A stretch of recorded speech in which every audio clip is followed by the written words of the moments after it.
I've got some troubling news about England's royal family. The banquet had already begun when Catherine saw it. One flash of sapphire against Camilla's gown was enough to stop her cold, because the jewel was not supposed to be there. Not tonight, not on that dress, and certainly not around the woman wearing it. Seconds later, Catherine made a decision almost unthinkable inside Windsor Castle. She halted the evening before the first formal course could continue. Before we go deeper into what this really means for the royal family, make sure to subscribe so you don't miss a single update. Catherine remained beside her chair as William turned toward her, instantly sensing that something had changed. In this dramatized account, Windsor had gathered the family for a controlled banquet, with Charles, Camilla, Anne, relatives, and invited guests, expecting an evening ruled by ceremony. A working royal collection simply means jewels kept available for official royal use, but the sapphire was different. She remembered seeing it listed among personal effects linked to Diana, which meant its presence carried an emotional weight no ordinary ornament could match. William leaned closer and quietly asked what was wrong. Catherine did not answer. Her eyes stayed fixed on Camilla, and the queen consort, meaning the wife of the reigning king, felt the attention before anyone explained it. She touched the brooch instinctively. Charles noticed the gesture, then Catherine's expression, and the calm around the table began to fracture. Catherine pushed her chair back. The sound cut through the room. She told the nearest household official that dinner could not continue until the jewel's provenance, or documented history of ownership and custody, was clarified. Staff stopped service. Charles stared at her in disbelief, while William stayed beside her and chose not to interfere. The decision was unmistakable. Catherine had halted the Windsor banquet after identifying Camilla's sapphire as a hidden personal jewel associated with Diana. Camilla finally spoke. She told Catherine the brooch had been supplied to her for the evening and insisted she had not taken it from any private collection. Catherine asked one question: who authorized it? No answer came. The silence lasted several long seconds, but it changed everything. Charles looked toward the officials. William watched his father. Camilla lowered her hand from the sapphire. Anne then moved closer to Charles and spoke softly, beyond the guests' hearing. She remembered the same jewel being discussed years earlier under very different conditions. The king's face tightened. Catherine caught the reaction, and William did too. Suddenly, this was no longer only about what Camilla was wearing. Someone had reopened an old decision, and Diana's possessions were about to pull the family into a history they had never truly settled. The sapphire mattered, because the people staring at it were not simply looking at a piece of jewelry. Catherine saw a connection to a woman she never met, but whose legacy shaped her marriage.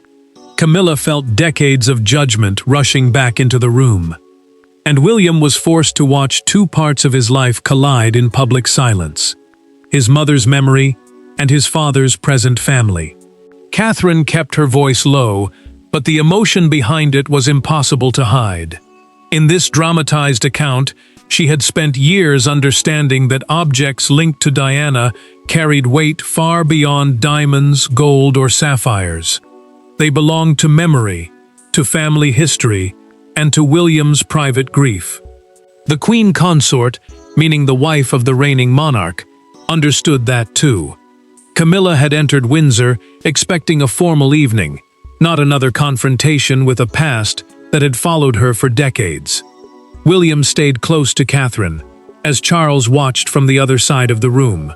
The prince understood why his wife had reacted, yet he also knew what his father was seeing: Camilla being judged before anyone had proved she knowingly wore a disputed jewel. His silence carried its own tension. Supporting Catherine could look like defiance. Defending peace could feel like abandoning his mother's memory. Charles finally stepped forward and asked Catherine to let the banquet continue. He promised the matter could be handled privately after dinner. She refused. Catherine told him that continuing would make the brooch appear officially accepted, and once that happened, the meaning of the evening could never be undone. The king's frustration sharpened. He believed Camilla deserved the chance to explain before an entire gathering turned against her. Anne then pulled William aside. She spoke quietly, but her words landed hard. The sapphire, she remembered, had once been separated from jewelry approved for ordinary ceremonial circulation. That meant pieces routinely available for official appearances. Anne said Diana's personal connection to this brooch had been specifically acknowledged, and William immediately understood why Catherine had frozen the moment she saw it. Camilla waited until the others moved away before turning to Charles. Her voice was controlled, but the hurt was obvious. She asked whether he had known anything about the sapphire before that evening.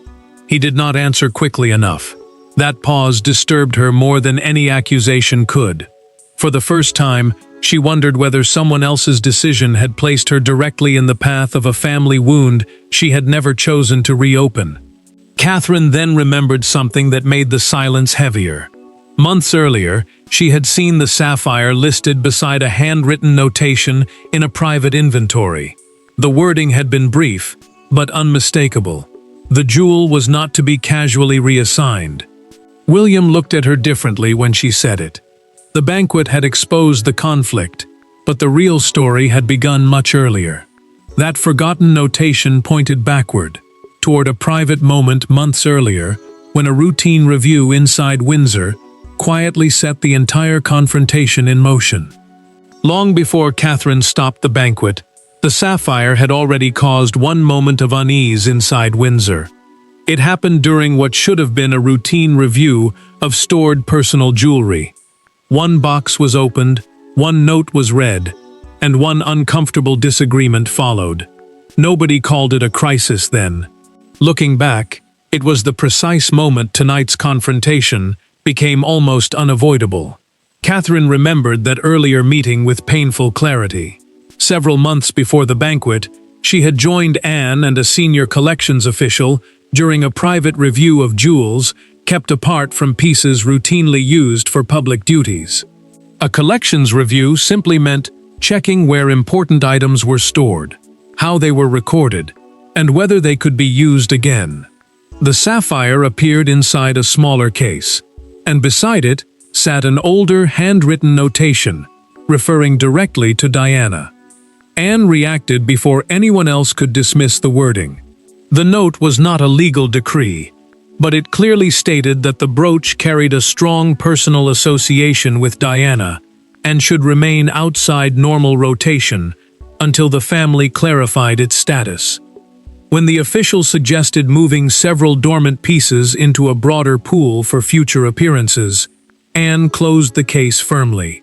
She told him that convenience could not erase personal history, and Catherine immediately understood why the warning mattered. Catherine chose restraint instead of confrontation. She asked that the brooch remain untouched until William and Charles could discuss it privately, and Anne supported that decision. Neither woman demanded ownership. Neither tried to turn the sapphire into a symbol of victory. Catherine left Windsor, believing the matter had been frozen, which was why seeing that same jewel on Camilla, months later, felt less like a misunderstanding and more like a broken promise. The turning point came later that same day. According to a fictional documented account of the review, the collections official received a verbal instruction telling him to return the sapphire to ceremonial circulation despite Anne's objection. That instruction was never properly matched against the handwritten warning. Instead, the jewel's status was quietly changed. Someone marked it available for selection, and the decision slipped into the system without Catherine or William being told. Anne discovered the alteration only afterward. She questioned the official again, but he insisted he had acted under authority from above. Camilla's name never appeared in the request, making the mystery even more dangerous. Someone else had decided the old caution no longer mattered, and that person had allowed the queen consort to walk unknowingly into a family wound. William now stood inside Windsor, with the banquet still suspended, as the old entry was placed before him. He read the altered status once, then again. His jaw tightened. Catherine watched him set the record down with deliberate care. "Bring me the person who approved this." The sapphire had not reached Camilla by accident, and when the person responsible finally entered the room, a family disagreement became a face-to-face reckoning. The confrontation does not begin with shouting. It begins with Catherine asking one precise question and refusing to move until someone answers it. Camilla stands only feet away. Charles is visibly irritated. William remains beside his wife. Then, the official responsible for the evening's jewelry selection enters, and suddenly, everyone in the room understands that silence will no longer protect them. Catherine watches as most guests are moved into an adjoining reception room, leaving only William, Charles, Camilla, Anne, and the senior collections official behind. A collections official is simply the person responsible for helping manage, record, and prepare royal objects for use. The banquet table remains untouched, and that matters because the evening has now crossed a line. What began as ceremony has become a private inquiry, and every person still inside knows one wrong answer could deepen the fracture. Catherine asks who physically selected the sapphire and what record allowed it to be placed among Camilla's options. The official admits the brooch was offered with several other pieces considered suitable for the night. He avoids the harder question. William immediately notices. The prince asks why the earlier restriction disappeared, but the man hesitates again, and that hesitation becomes its own confession. Camilla finally faces Catherine directly. She says she would never knowingly wear something privately reserved for Diana, while its status remained disputed. Catherine does not accuse her of taking it. Instead, she answers that intention matters, but safeguards matter too, especially when an object carries personal meaning for William and his family. The queen consort stiffens, yet she does not argue with that point. Charles steps in. He asks why the entire banquet had to stop when the matter could have been handled afterward. Catherine answers without raising her voice. Once photographs were taken and the dinner completed, the appearance would look approved forever. William quietly agrees, telling his father that allowing the night to continue would have turned uncertainty into precedent. The king looks at his son, and the tension between them sharpens. The official finally breaks under direct questioning. In a documented account, prepared for the fictional internal review, he admits he reclassified the brooch because he believed the handwritten warning carried sentimental weight, but no formal legal force. He treated the sapphire as available. Anne immediately reminds him that she had explicitly told him not to make that decision without consulting the family. He acknowledges the conversation. Camilla turns toward Charles, and the meaning hits her at once. She had been placed unknowingly in the middle of a dispute that could have been prevented. Charles gives the order. The sapphire is to be removed immediately, and the full chain of authorization is to be brought to his private room. Catherine has won this moment. But removing the brooch solves only the visible problem. The deeper struggle is now unavoidable. Who truly had the power to decide its fate? Once the sapphire leaves Camilla's gown, the argument becomes more dangerous, not less. The question is no longer who wore it. The question is who had the right to decide where it belonged. Charles carries the final burden of authority. William carries Diana's personal connection.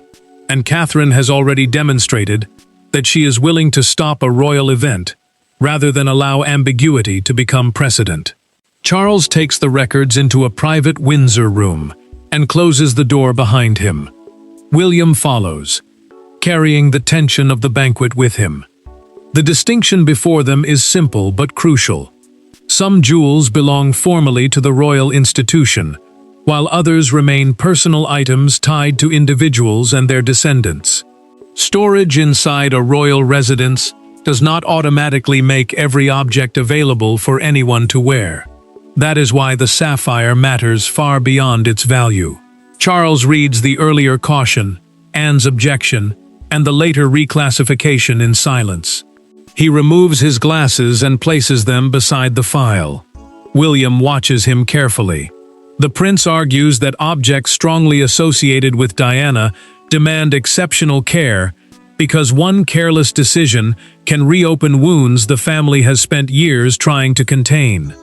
His father pushes back. The king warns that the monarchy cannot survive if every historic possession becomes a permanent battlefield over memory and ownership. William does not retreat. He tells Charles that this is not about claiming territory. It is about protecting clarity. Diana's personal history with the brooch had already been acknowledged, and ignoring that warning turned a manageable question into a public family crisis. The monarch listens, but the disagreement between father and son hangs heavily between them. Camilla sits alone elsewhere in Windsor, no longer wearing the sapphire. Her anger has softened into embarrassment. When Charles eventually joins her, she asks the question he cannot easily answer. Why did nobody protect her from walking into this situation? She had worn the brooch believing it had been properly cleared. Now she understands that the failure happened before she ever touched it. Charles returns to the records and finds the truth. The official did not steal the jewel or secretly transfer ownership. He made a judgment call. He removed an internal warning and treated uncertainty as permission. That failure is not criminal, but it is dangerous because it creates the appearance of authority where none was settled. Charles acts immediately. He orders the sapphire returned to restricted storage, suspends any further use, and removes the official from independent jewelry selection decisions while an internal review is carried out. William and Anne will be included in the next stage. William returns to Catherine expecting relief. Instead, he finds her troubled. She protected the brooch, but Camilla paid the emotional price for a mistake she may never have made. Catherine had forced the palace to act, but as the consequences spread through Windsor, victory began to feel much heavier than she expected. The banquet resumes, but nothing about it feels normal. One chair has changed places. Conversations are shorter. The sapphire is gone from Camilla's gown, leaving an empty space more noticeable than the jewel itself. Catherine has achieved what she demanded, yet across the room she sees something she did not expect to feel: sympathy for the woman who had become the visible face of someone else's decision. Charles allows the evening to continue, but only in reduced form. Several ceremonial elements are dropped, the meal is shortened, and household staff are told not to discuss the interruption outside the room. A ceremonial element simply means one of the formal traditions built into an official royal occasion. The family returns to their seats, but nobody truly returns to the evening. The sapphire has already changed the mood, and everyone knows why. Camilla comes back without the brooch. The jewel has been sealed inside restricted storage, meaning it cannot be used again until its status is formally reviewed. She barely speaks. At one point, her hand rises toward the place where the sapphire had been pinned, then stops. Charles notices the movement and looks away. Her earlier anger has faded into something quieter and more painful: humiliation.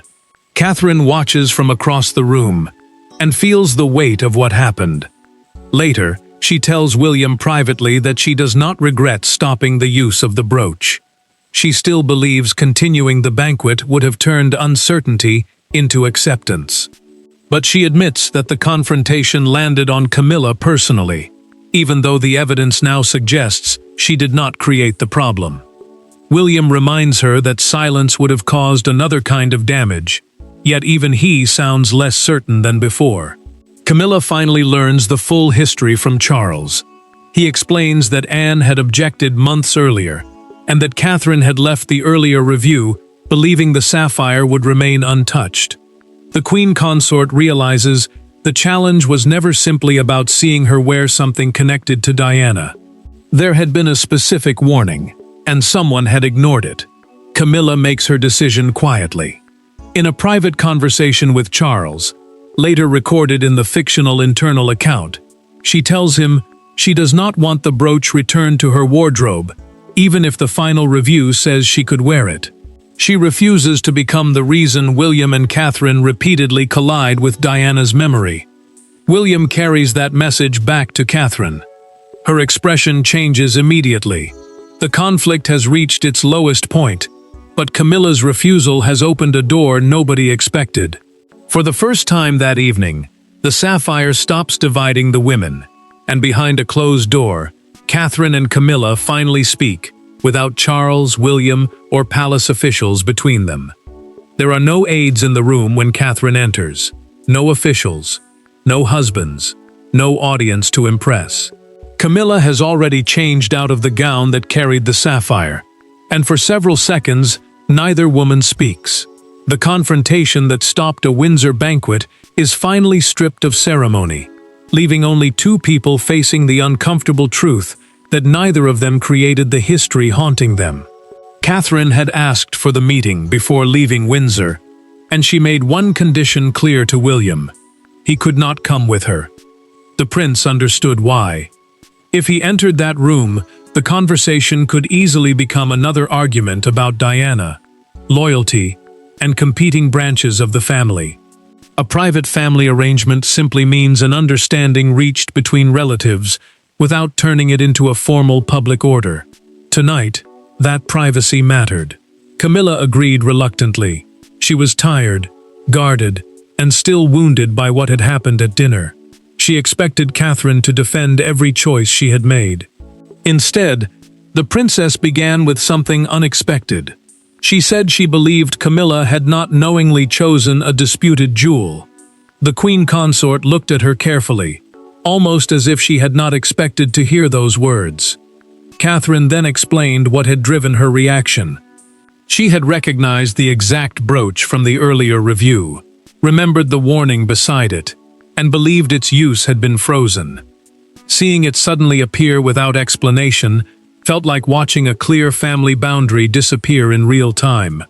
She admitted that the moment struck deeper because the object was tied to Diana, and therefore to William's private history. Camilla answered without softness. She said being challenged in the middle of the banquet had been deeply humiliating. She had spent years understanding how quickly any link to Diana could become emotionally explosive, which was precisely why she would never knowingly choose that sapphire. Catherine listened without interrupting. Camilla then revealed, through the fictional private conversation later summarized in the internal account, that she had already asked Charles never to return the brooch to her wardrobe. Catherine was genuinely surprised. The decision changed the entire shape of the conflict. This was no longer about two women competing over the same symbol. Catherine proposed a solution. She suggested placing the sapphire with a clearly documented group of Diana-associated personal pieces preserved for William's branch of the family, removing any future ambiguity. Camilla agreed, not because she had been forced to surrender something, but because she wanted the uncertainty ended. When Catherine left, Camilla went directly to Charles and asked him to support the arrangement. His answer would decide how the night would ultimately be remembered. By morning, Windsor had reached its private solution, but the world outside the castle had already noticed that something extraordinary had happened. The palace tries to reduce the evening to a scheduling delay, but one detail makes that impossible. Images taken before the interruption show Camilla wearing the sapphire. Later photographs show the same gown without it. The difference is tiny, almost invisible unless someone knows where to look. Once broadcasters place the two moments side by side, a private Windsor argument becomes a national fascination. Charles approves a brief fictional palace statement the next morning. It confirms that the banquet was delayed and that one piece of jewelry was removed after questions were raised about its historical classification. Historical classification simply means the way an object is officially recorded, including whether it is personal, institutional, restricted, or available for ceremonial use.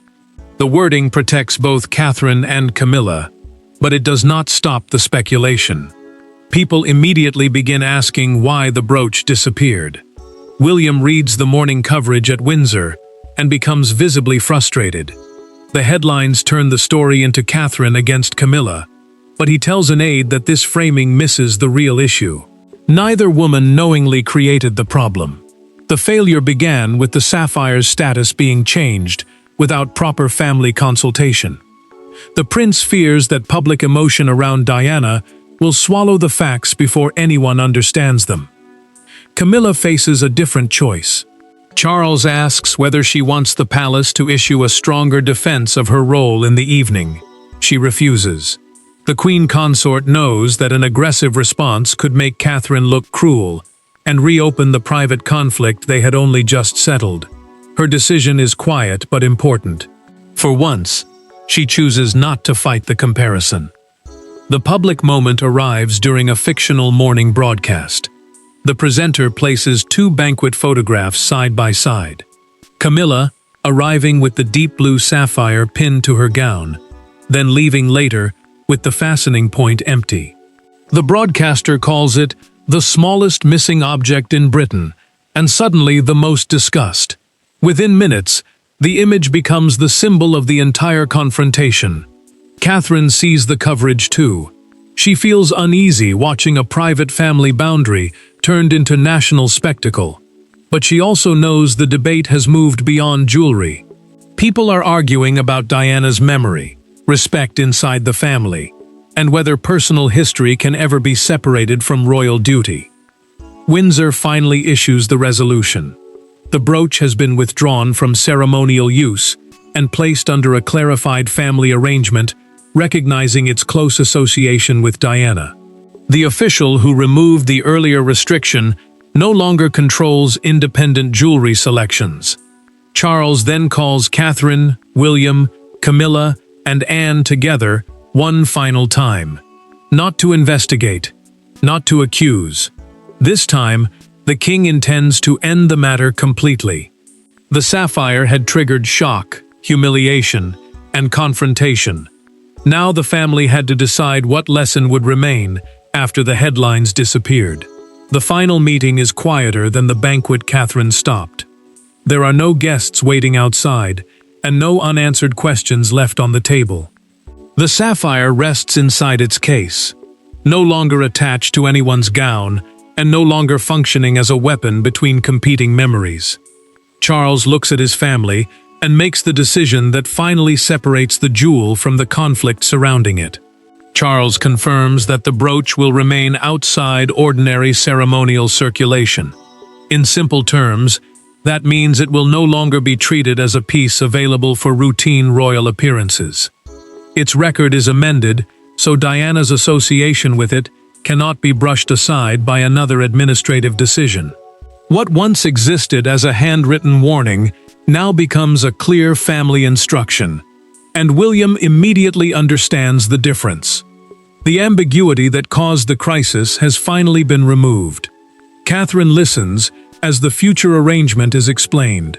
The sapphire will be placed with a fictional group of Diana-associated personal pieces preserved for William's branch of the family.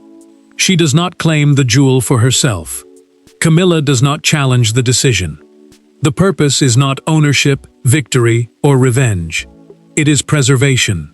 For the first time since the banquet stopped, everyone in the room is talking about the brooch without using it against someone else. Catherine then turns to Camilla and acknowledges the cost. She says halting the banquet felt necessary because allowing the evening to continue would have made the disputed use appear officially accepted. But she also admits the public embarrassment was painful and personal. The queen consort answers without bitterness. She wishes the mistake had been caught before dinner, yet she accepts why Catherine reacted so strongly after recognizing the restricted jewel. She repeats that she has no desire to wear it again. William reaches for the case and closes it himself. The prince feels no triumph. What settles over him instead is relief. Diana's memory has not been used to defeat Camilla, embarrass Charles, or reward Catherine. Something tied to his mother has simply been given a clear place, ending the uncertainty that allowed the confrontation to happen. Charles delivers the final lesson with unusual firmness. He tells them that history becomes dangerous when people assume it can explain itself. Records must be clear. Personal boundaries must be respected. No royal object, however valuable or symbolic, is worth allowing confusion to poison relationships between the living. The banquet began with a sapphire on Camilla's gown and nearly ended in another royal fracture. Instead, Catherine's intervention forced Windsor to give the past a boundary, the present an answer, and Diana's memory something it had been denied for years in this dramatized story: certainty. Thanks for watching. Please don't forget to like and subscribe, and we will see you in next one.